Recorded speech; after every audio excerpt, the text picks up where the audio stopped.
स्वागत है आपका हिस्ट्री विद के। आज हम लोग अकबर कालीन भूमि वर्गीकरण के बारे में जानेंगे।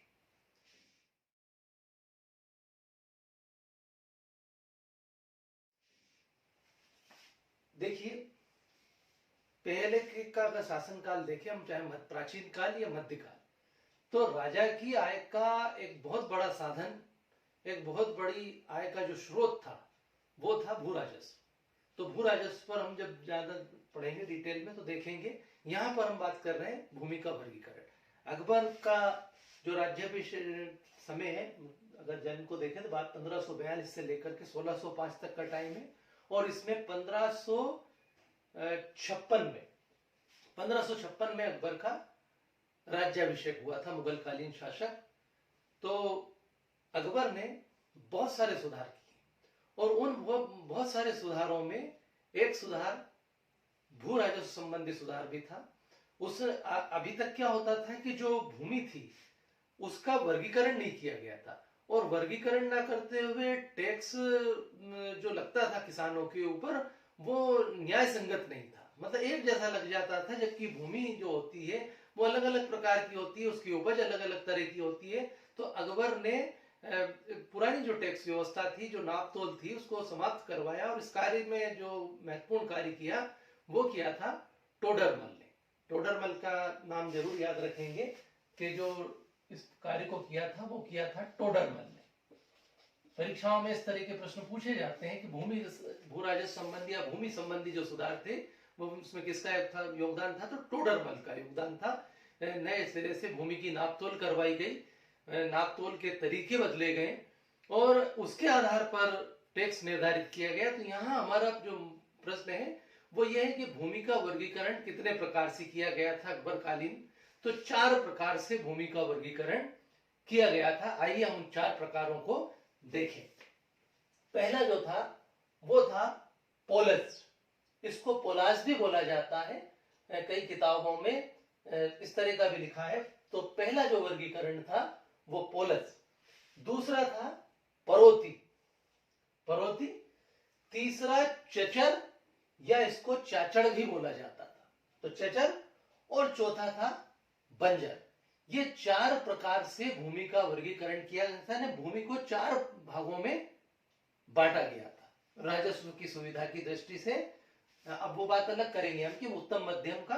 तो पहले देखें कि पोलज कैसी भूमि थी। पोलज जो भूमि थी वो बहुत ही उत्तम किस्म की भूमि थी, जिस पर की साल भर में 2 फसलें ली जाती थी। बहुत उत्तम भूमि थी। इसमें जो सिंचाई की अच्छी व्यवस्था थी, भूमि बहुत अच्छी थी। इस भूमि में उत्पादन बहुत अच्छा होता था, ज्यादा उत्पादन होता था और वर्ष में 2 फसलें इसमें ली जाती थी। इसको कभी भी छोड़ा नहीं जाता था, मतलब इसमें प्रत्येक बार बराबर इसमें हर साल खेती फसल बोई जाती थी और पर्याप्त इसमें फसल होती।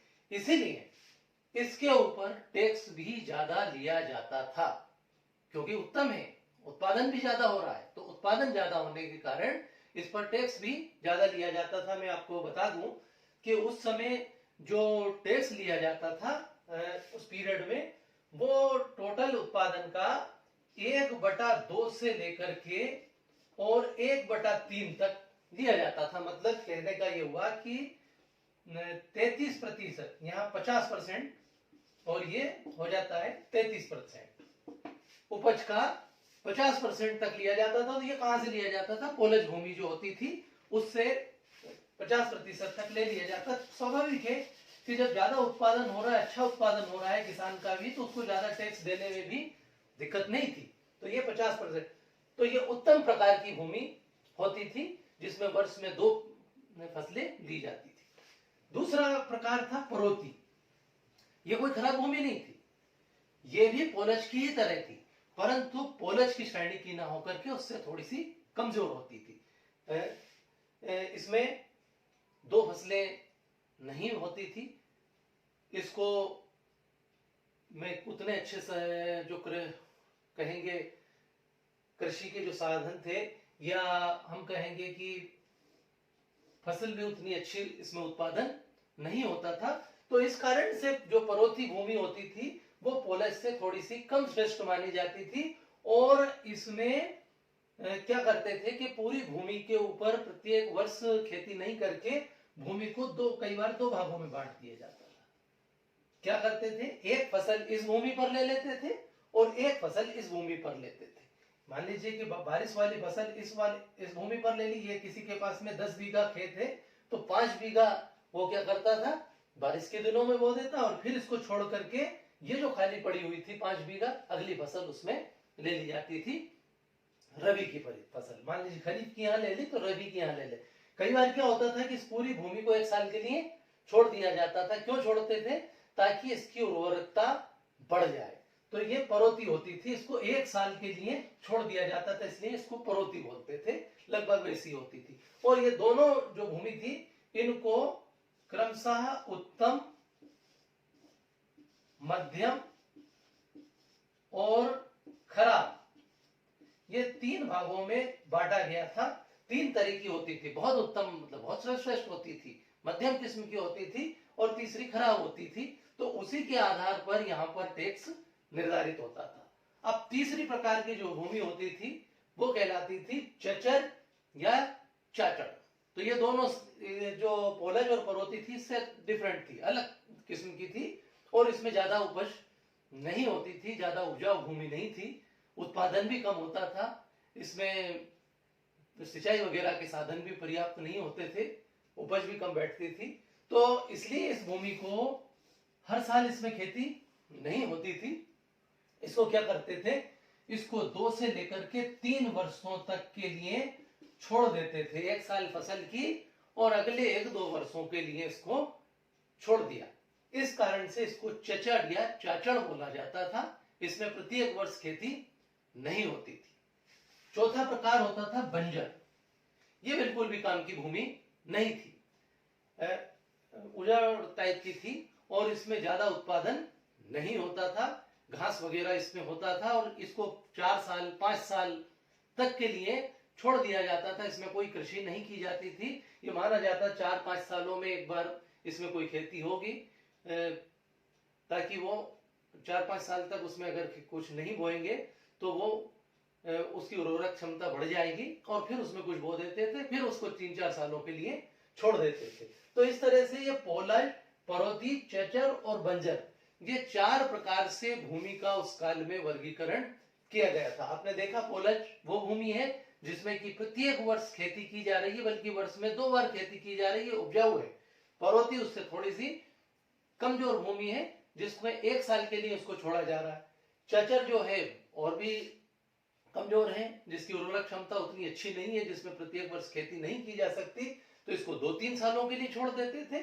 और एक होती थी बंजर जो कि 5 से 6 साल तक के लिए इसको छोड़ देते थे। इस प्रकार से 4 भूमि के प्रकार होते थे।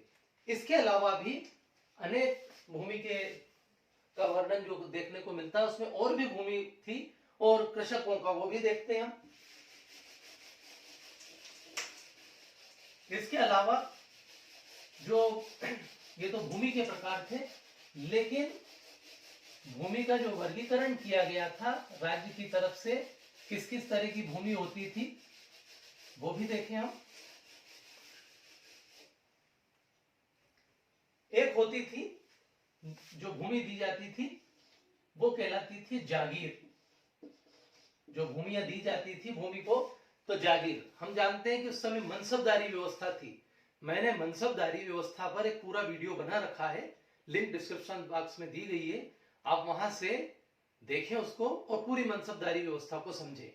तो मनसबदारों को क्या है कि नगद वेतन ना दे करके जागीर के रूप में दे देते थे। कि जैसे 10 गांव हैं, 10 गांव की जागीर आपको दे दी गई, मतलब वहां की भूमि से जो राजस्व इकट्ठा होगा वो जागीरदार रखेगा, कुछ हिस्सा उससे का शासन को देगा और शेष में अपना खर्च चलाएगा। तो नगद वेतन ना देकर के जागीर के रूप में दे देते थे। तो ऐसी भूमि जो इस तरह से दी जाती थी वो कहलाती थी जागीर, उसको बोलते थे जागीर। दूसरे प्रकार की जो भूमि होती थी वो कहलाती थी वक्फ। वक्फ जो होती थी वो धार्मिक कार्यों के लिए। ये काय के लिए दिया जाता था इसको?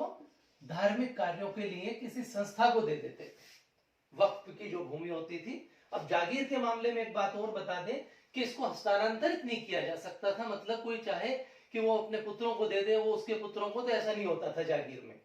वक्फ जो होती थी वो बिल्कुल धार्मिक संस्था को दी जाने वाली भूमि थी। तीसरा प्रकार जो था वो था खालसा। ये भी भूमि का ही प्रकार था, खालसा भूमि। जागीर की भूमि, वक्फ भूमि और खालसा भूमि। खालसा भूमि मतलब जिस पर की जिसका नियंत्रण और प्रबंधन दोनों किसके पास होता था? केंद्र शासन के पास। जो केंद्रीय सत्ता थी, केंद्रीय सरकार थी, उसके पास में इसका पूरा का पूरा नियंत्रण होता था, उनके अंडर में आती थी। लेकिन इसकी जो आय होती थी वो राज्य को प्राप्त होती थी। खालसा भूमि कैसी होती थी कि जिसका प्रबंधन, नियंत्रण सब कुछ होता था केंद्र के पास में, केंद्रीय सरकार के पास में, और जो आय होती थी वो आय राज्य को प्राप्त होती थी, तो इसको बोलते थे खालसा। एक चौथा प्रकार और था, और चौथा प्रकार था सयूरगल। सयूरगल, इसको मददे माश या मिल्क भी कहते थे। मदद ए माश या मिल्क, ये भी एक भूमि होती थी। सयूरगल, कोई पूछे सयूरगल क्या था, तो ये भूमि का एक प्रकार था। मदद, इसको मदद ए माश भी बोलते थे और मिल्क भी बोलते। ये कोई बहुत अच्छी भूमि नहीं थी, अनुपजाऊ भूमि थी, अनुत्पादक क्षेत्र एक प्रकार से होता था, और ये प्रायः उन धार्मिक व्यक्तियों को दिया जाता था जो सब कुछ छोड़ करके और धार्मिक कार्यों में कर रहे हैं। तो वहां पर अपना कुछ बनाना है, उनको कोई प्रचार करना है, किसी तरह का कोई धार्मिक कार्य करना है, तो उनको वो भूमि दे दी जाती थी। इसमें कोई ज्यादा उत्पादन वगैरह नहीं होता था, तो ये जमीन कहलाती थी सयूरगल, और इसको बोलते थे मदद ए माश या मिल्क भी बोलते थे। तो इस तरह से ये चार प्रकार और थे। जमीनें तो वही थी जो हमने पहले बताया, परंतु इसके अलावा कि जागीर क्या थी, तो जागीर सेवाओं के बदले में वेतन ना दे करके कुछ गांव उनको दे दिया जाता था, उससे राजस्व जो मिलता था तो वो जागीर कहलाती। वक्फ क्या होता था? धार्मिक कार्यों के लिए दी जाती थी। खालसा क्या था कि जिसके ऊपर केंद्र का नियंत्रण है परंतु आय राज्य को प्राप्त होती थी। सयूरगल अनुपजाऊ भूमि थी, लेकिन किसी धार्मिक कार्य, सामाजिक कार्य करने वाली संस्थाओं को ये दे दी जाती थी अपने कार्यों को करने के लिए। तो इस तरह से ये चार प्रकार और थे। अब इसमें ये भी देखना पड़ेगा कि उस समय जो किसान होते थे वो कितने प्रकार के होते थे। जो कृषक था वो भी देख लेते हैं हम, उनके बारे में भी जान लें कि उस समय कृषक जो होता था वो किस किस तरह के कृषक होते थे।